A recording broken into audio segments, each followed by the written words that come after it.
Solution में आपका स्वागत है। हम क्लास 12th की फिजिक्स का चैप्टर 7 पढ़ रहे हैं जिसका नाम है प्रत्यावर्ती धाराएं। और आज की वीडियो में हम लोग पढ़ेंगे वैद्युत अनुनाद।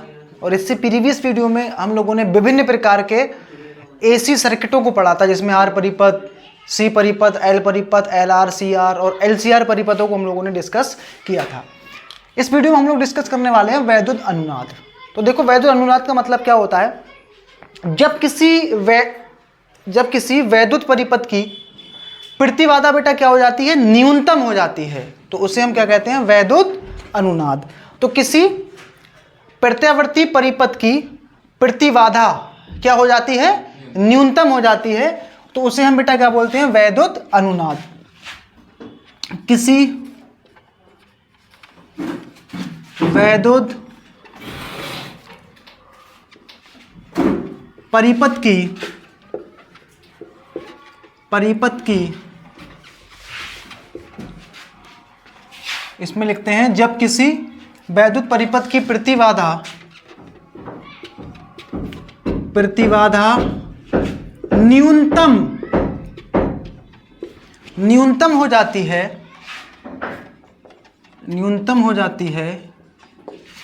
तो उसे वैद्युत अनुनाद कहते हैं। वैद्युत अनुनाद कहते हैं, उसे हम बोलते हैं वैद्युत अनुनाद। और हम लोगों ने बेटा इससे प्रीवियस वीडियो में एलसीआर परिपथ पढ़ा था और उसके हमने बेटा प्रतिबाधा का एक फॉर्मूला निकाला था। Z बराबर क्या निकल के आया था, ये r square plus XL minus XC का होल ऑफ स्क्वायर, ये निकल के आया था। तो इसमें लिखा है, जब किसी वैद्युत परिपथ की प्रतिबाधा कितनी हो जाती है, न्यूनतम हो जाती है, कम हो जाती है, तो उसे हम क्या कहते हैं, वैद्युत अनुनाद कहते हैं। तो बेटा यहाँ प्रतिबाधा कम होने के लिए हमें इसका जो मान है ना, इसको मैं समीकरण एक बोल देता हूँ। ये XL माइनस XC, इसका जो मान है बेटा, ये हमें किसके बराबर रखना पड़ेगा, किसके बराबर बेटा रखना पड़ेगा, 0 के बराबर। इसको बोल देते हैं समीकरण नंबर 2। ठीक, इसको उठा के हम यहाँ लगा देते हैं। तो Z बराबर ये आपका आ जाएगा आर स्क्वायर प्लस 0 का होल ऑफ स्क्वायर। तो ये हो जाएगा Z बराबर आर स्क्वायर, तो ये हट जाएगा यहाँ से स्क्वायर से रूट, तो Z बराबर आर। ये होता है बेटा वैद्युत अनुनाद की प्रतिबंध, वैद्युत अनुनाद का प्रतिबंध। ठीक, किसका प्रतिबंध है, ये वैद्युत अनुनाद का प्रतिबंध है। ठीक है, अब बेटा हम लोग निकालेंगे वैद्युत अनुनादी आवृत्ति। ठीक, तो इसके लिए हम बेटा यूज करेंगे समीकरण 2 से। समीकरण 2 से क्या है बेटा, समीकरण 2, XL minus XC equal to 0। ठीक, तो इसको उठा के इधर ले जाते हैं, तो ये हो जाएगा आपका XL equal to XC, XL equal to XC। ठीक है, जो हमारा XL होता है, देंगे हम XL बराबर होता है ये ओमेगा L, और ये हो जाएगा 1/ओमेगा C, 1/ओमेगा C हो जाएगा ये। तो क्रॉस गुणा कर देते हैं ये, तो ये हो जाएगा omega L into omega C equal to 1। ठीक, ओमेगा ओमेगा की गुणा कर देंगे ओमेगा स्क्वायर, और इसके बटे में ले आएंगे बेटा ये LC इसके बटे में ले आएंगे। हमें मान निकालना है ओमेगा का, तो इस पर हम क्या लगा देंगे, पूरे के ऊपर अंडर रूट। तो ये हो जाएगा ओमेगा बराबर 1/√LC। और ओमेगा का बेटा ये आ गई हमारी कोणीय आवृत्ति। ये बेटी कौन सी आवृत्ति है, ये है बेटा हमारी कोणीय आवृत्ति। कौन सी आवृत्ति है ये है कोणीय आवृत्ति। ठीक है, हमें बेटा निकालनी है इसमें। अगर हम यहां पर ओमेगा को हटा दें, ओमेगा की जगह लगा दें हम क्या, 2πf, तो यहां से f का बेटा मान आ जाएगा 1/2 और अंडर रूट में LC। ये बेटा 1 नंबर के क्वेश्चन में आपसे पूछा जाता है कि अनुनादी आवृत्ति का फॉर्मूला लिखिए, या फिर MCQs में आपसे पूछ लिया जाता है। ठीक, तो ये कोणीय आवृत्ति है और ये आपकी अनुनादी आवृत्ति है। ठीक है, तो वैद्युत अनुनाद क्या होता है, जब किसी वैद्युत परिपथ में बेटा प्रतिबाधा क्या हो जाती है, न्यूनतम हो जाती है, तब उसी को हम बेटा क्या बोलते हैं, वैद्युत अनुनाद। ठीक, ये हम पढ़े थे बेटा कल एलसीआर परिपथ में प्रतिबाधा का फॉर्मूला। न्यूनतम दिखाने के लिए बेटा इसका मान हमें क्या करना पड़ेगा, 0 करना पड़ेगा। हम 0 कर देंगे यहाँ पर। तो 0 रखने के बाद बेटा यहाँ 0 रखेंगे तो अंडर रूट निकालने के बाद में z बराबर r आ जाएगा। इसी को हम लोग बोलते हैं वैद्युत अनुनाद का प्रतिबंध। ठीक, समीकरण 2 से हम लोग क्या करेंगे, ये XL बराबर XC करके ओमेगा L और ओमेगा C लिख के यहाँ 2 फॉर्मूले निकालेंगे। एक निकालेंगे कोणीय आवृत्ति के लिए और एक निकालेंगे हम लोग अनुनादी आवृत्ति के लिए। ठीक है, तो इसमें आगे बेटा हम लोग पढ़ते हैं। तो अगला टॉपिक हमें इसमें डिस्कस करना है प्रत्यावर्ती धारा परिपथ में शक्ति क्षय, मतलब पावर का लॉस।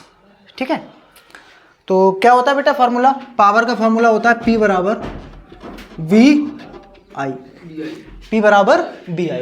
और बेटा हम लोग जानते हैं B बराबर क्या होता है, B not sign omega T, और I बराबर I not sign omega T.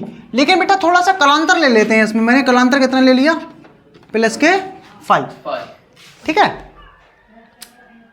तो किसी एसी करंट सर्किट में कितनी पावर लॉस होती है, ठीक है, वो एक फॉर्मूला हम लोगों को बेटा ड्राइव करना है। ठीक, हम जानते हैं क्या जानते हैं बेटा, P बराबर क्या होता है, P बराबर बेटा क्या होता है VI। तो P बराबर यहाँ ऐसे लिख देंगे, B का मान लगा देता हूँ यहाँ से, V not sign omega T into I का बेटा मान लगा देंगे यहाँ से, I not sign omega T plus के 5। ठीक है, और यहाँ से बेटा मैं लिख दूंगा इसको ऐसे, V नॉट और I नॉट को साथ में, और यहाँ लिख देते हैं बेटा साइन ओमेगा टी। और अंदर बेटा ये बचेगा आपका, ये अंदर ना लिख के इसको आप ऐसे ही लिख दें, इसको ऐसे ही लिख दें, साइन ओमेगा टी प्लस 5। ठीक है, और यहां से बेटा हमें एक फॉर्मूला लगाना पड़ेगा, क्लास 10th वाला बेटा फॉर्मूला लगेगा। और वो फॉर्मूला ये होता है, देखो ये होता है भाई साइन A प्लस वी, ये होता है बेटा साइन A प्लस वी, जिसका बेटा जिसको हम बराबर लिखते हैं sine A cos B plus cos A sine B। ये बेटा होता है साइन A प्लस बी का फॉर्मूला। क्लास 10th में बेटा सभी बच्चे इसको पढ़ के आए होंगे। ठीक है, अब यहाँ पर आप देख सकते हो साइन का साइन है, ओमेगा टी की जगह पर A है और फाई की जगह पर B है ना। तो यहाँ पर A का बेटा काम कौन करेगा, ओमेगा टी, और B का काम कौन करेगा, फाई। तब हम इसको क्या लिखेंगे, साइन A का काम करेगा ओमेगा टी, तो मैं इसको लिख दूंगा साइन ओमेगा टी। और हमने लिखा है फिर कॉस B का काम कर रहा है यहाँ पर फाई, तो यहाँ पर लिख दूंगा मैं कॉस फाई। प्लस लगा है, प्लस यहाँ पर भी लगा देंगे। ठीक है, फिर हो जाएगा ये कॉस A का काम कर रहा है बेटा ओमेगा टी, तो यहाँ लिख देंगे इसको कॉस ओमेगा टी। और फिर होगा साइन B, तो साइन फाई, यहाँ पर ये बेटा ये आ जाएगा। ठीक है, इसको अंदर मल्टीप्लाई करा देते हैं, केवल साइन ओमेगा टी को हम मल्टीप्लाई कराएंगे अंदर, और ये V नॉट और I नॉट हमारा एज इट इज बाहर रहेगा। इसको हम ऐसे लिख देंगे, तो अंदर जब गुणा कराएंगे तो साइन ओमेगा टी और साइन ओमेगा टी ये हो जाएगा बेटा आपका साइन स्क्वायर ओमेगा टी, और ये हो जाएगा आपका कॉस फाई। प्लस कर देता हूं मैं यहाँ पर, इसको अंदर लेके जाऊंगा तो ये हो जाएगा आपका sign omega t cos omega T, और ये हो जाएगा आपका साइन फाई। ठीक, बोलो बेटा ये गुणा समझ में आ गई। अंदर हमने गुणा कराई है तो sign omega t sign square omega T हो जाएगा, और ये हो जाएगा आपका कॉस फाई। अंदर गुणा कराएंगे तो sign omega t cos omega T, और ये हो जाएगा आपका साइन फाई। ठीक है, बोलो बेटा इतना समझ में आया कि नहीं आया। ठीक है, आ गया होगा बेटा इतना समझ में। तो उसके बाद हमें देखो बेटा क्या करना है, ट्रिग्नोमेट्री क्लास 10th का एक बेटा बहुत फेमस क्वेश्चन, बहुत फेमस एक फॉर्मूला होता है, ये 2 sine A cos A equal to, हम इसको बेटा लिखते हैं, क्या लिखते हैं इसको लिखते हैं साइन 2A। क्या लिखते हैं इसको, साइन 2A। ठीक है, तो यहां पर बेटा आप देख सकते हो sine A cos A, sine A cos A, यहां पर है देखो sine omega t cos omega t, sine omega t cos omega t. मतलब यहाँ ए का बेटा काम कौन कर रहा है? Omega T. ए का काम कौन कर रहा है यहाँ पर? Omega T. मैं फाई की बात नहीं कर रहा हूँ, केवल इन दोनों की बात कर रहा हूँ यहाँ। अगर बेटा मुझे यहाँ 2 मिल जाए, इसके आगे क्या मिल जाए?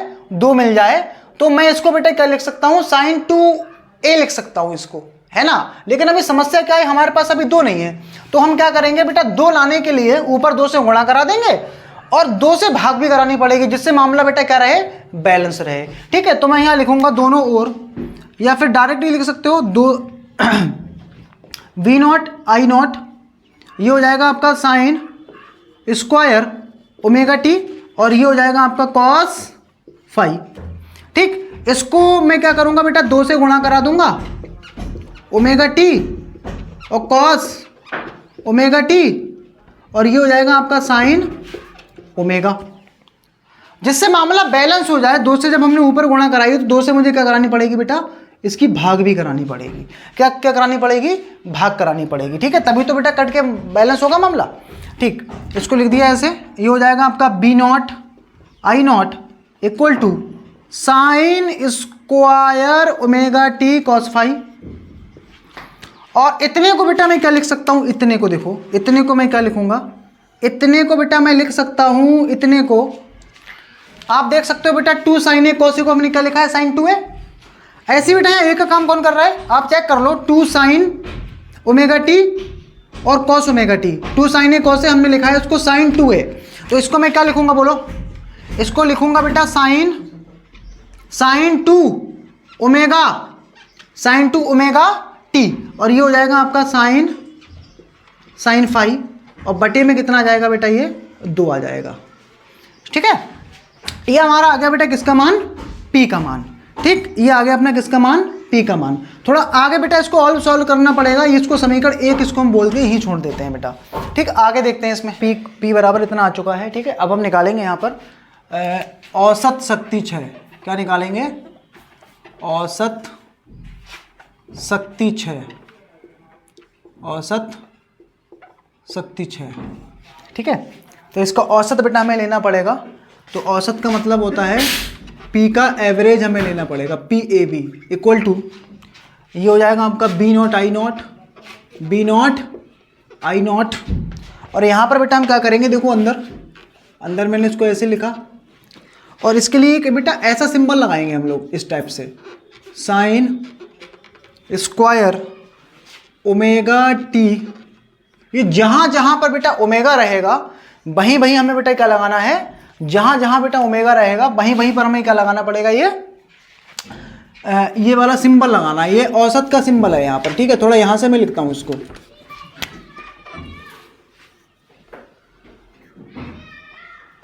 तो औसत शक्ति के लिए हम क्या करेंगे बेटा? यहाँ पर PAV equal to V naught I naught, अंदर बेटा ये आ जाएगा आपका साइन, इसको ऐसे ब्रैकेट के अंदर लिखेंगे, और ये हो जाएगा आपका कॉस फाई प्लस लगा दिया यहाँ पर। जहाँ जहाँ पर बेटा ओमेगा है वहाँ वहाँ पर हमें ये लगाना है। ठीक, इसका मतलब है बेटा साइन स्क्वायर ओमेगा टी का औसत मान। ठीक, तो यहाँ से मैं 1/2 बाहर ले लेता हूँ। पहले तो 1/2 बाहर कर लिया यहाँ से, और अंदर आ जाएगा ये साइन 2 ओमेगा टी, और ये साइन फाई, ये आ गया। ठीक है, और यहां पर हम क्या करेंगे? PAV equal to B naught I naught. यहां बेटा आपको ये याद रखना है, साइन स्क्वायर ओमेगा टी का जो औसत मान होता है वो बेटा कितना होता है? 0 होता है। कितना होता है? 0। सॉरी बेटा, 0 नहीं होता है। ये साइन स्क्वायर ओमेगा टी का जो औसत मान होता है वो 1/2 होता है। क्या होता है? 1/2। औसत मान का बेटा मतलब ये है कि अगर हम 0 से t और साइन स्क्वायर ओमेगा टी और dt का अगर हम बेटा मान निकालते हैं तो वो कितना मिलेगा आपको? 1/2 मिलेगा। ये है बेटा इसका मतलब। ठीक, तो इसको पूरा करके नहीं दिखा रहा हूं बेटा। साइन स्क्वायर ओमेगा टी का जो औसत मान होता है वो कितना होता है? 1/2 होता है। तो आप इसको डायरेक्ट लिख सकते हैं कॉस फाई प्लस 1/2, और यहाँ पर साइन 2 ओमेगा टी का जो बेटा औसत मान होता है वो 0 होता है। ठीक है, इसका मतलब ये है कि 0 से t sin 2 omega T D T जब आप निकालोगे तो ये बेटा कितना मिलेगा आपको, ये 0 मिलेगा। आप इसका समाकलन करके देख लेना, 0 मिलेगा। इसका समाकलन करोगे तो 1/2 मिलेगा। ठीक, और यहाँ आ जाएगा आपका साइन फाइव, तो ये हो जाएगा आपका P A V equal to V naught I naught. ठीक, और यहाँ से आपका बचेगा ये 1/2, ये तो पूरा 0 हो जाएगा बेटा, क्योंकि 0 है यहाँ पर, सब गुणा में 0 हो गया ये, तो ये बचेगा cos 5। इसको थोड़ा और अच्छा देखने के लिए ऐसे लिख सकते हैं हम लोग, P A V equal to V naught I naught और cos 5/2। ठीक है, या बेटा हम ना इसको ऐसे भी तो लिख सकते हैं, P A V equal to V naught बटे में 2√2 इंटू आई नॉट बटे में 2√2 और ये cos 5। ये बताओ बेटा मैंने कैसे लिख दिया, ये 2 लिखा है, 2 का मतलब क्या होता है, √2 इंटू √2, √2 कितना होगा बेटा, 2 हो जाएगा ये। ऐसा मैंने क्यों किया है बेटा, ऐसा मैंने इसलिए किया है क्योंकि मैं इतने को बेटा क्या लिख सकता हूं, BIRMS, है ना, ये लिख सकते हैं धारा का वर्ग माध्य वोल्टेज का वर्ग माध्य मूल मान, ये B नॉट अपॉन √2 क्या होता है, BRMS, और ये क्या हो जाएगा, ये हो जाएगा बेटा IRMS। ठीक, और ये हो जाएगा आपका cos 5। तो ये बेटा निकल के आएगा हमारा इस फार्मूले से क्या, शक्ति क्षय के पावर में कितना लॉस होगा। ठीक है, तो मिलते हैं बेटा नेक्स्ट वीडियो में। इस वीडियो में हम इतना ही पढ़ेंगे। ठीक, अब हमें इस चैप्टर के न्यूमेरिकल्स बेटा करने हैं, जो कि एग्जामिनेशन के पॉइंट ऑफ व्यू से बेटा काफ़ी इंपॉर्टेंट है।